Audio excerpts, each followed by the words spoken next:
నమస్తే నేను సంచన welcome to Raj news ఇక డీటెయిల్స్ చూస్తే ఏపీ ప్రభుత్వంపై మాజీ సీఎం జగన్ ఫైర్ ఇచ్చారు. రాష్ట్రం పురోగతి వైపు వెళ్తోందా లేక రివర్స్ లో వెళ్తోందా అని ప్రశ్నించారు.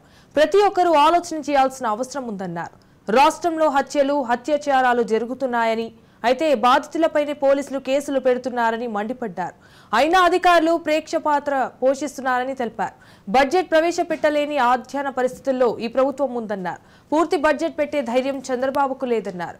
ఇక సాధారణ బడ్జెట్ పెడితే హామీలకు కేటాయింపులు చేయాల్సి ఉంటుందని, హామీలకు నిధులు కేటాయించకపోతే ప్రజలు రోడ్డెక్కుతారనే భయంతోనే చంద్రబాబు పూర్తి బడ్జెట్ పెట్టడం లేదన్నారు.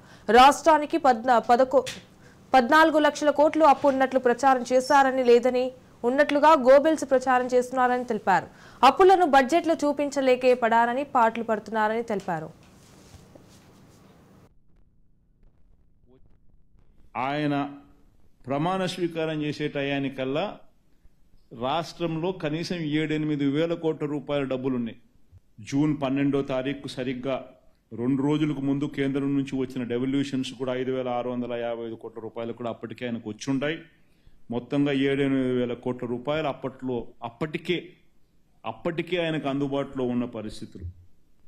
డ్రామాలాడుతూ ఓట్ ఆన్ అకౌంట్ బడ్జెట్ మాత్రమే ప్రవేశపెడుతూ, అసలు ఓట్ ఆన్ అకౌంట్ అనేది ఎవడు దేశ చరిత్రలో జరగదు. ఇట్లా రాష్ట్ర చరిత్రలో ఎప్పుడు జరగలేదు, దేశ చరిత్రలో కూడా ఎప్పుడు జరగదు.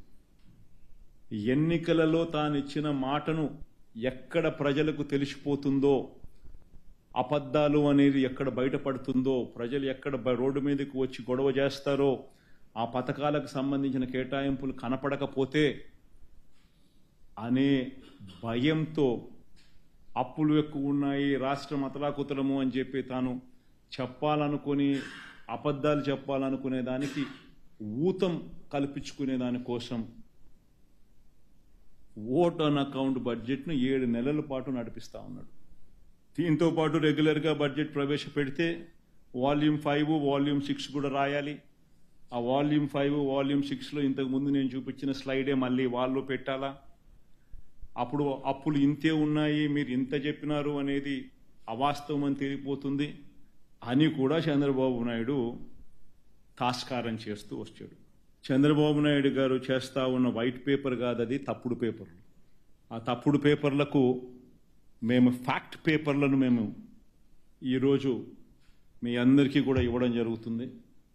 కృష్ణ అందరికీ వచ్చిన వాళ్ళందరికీ కూడా కాపీ అందరికీ ఇచ్చేసేయండి. కంపేర్ చేయండి, ఎవరు వాస్తవము ఎవరు కాదు అనే చూడండి.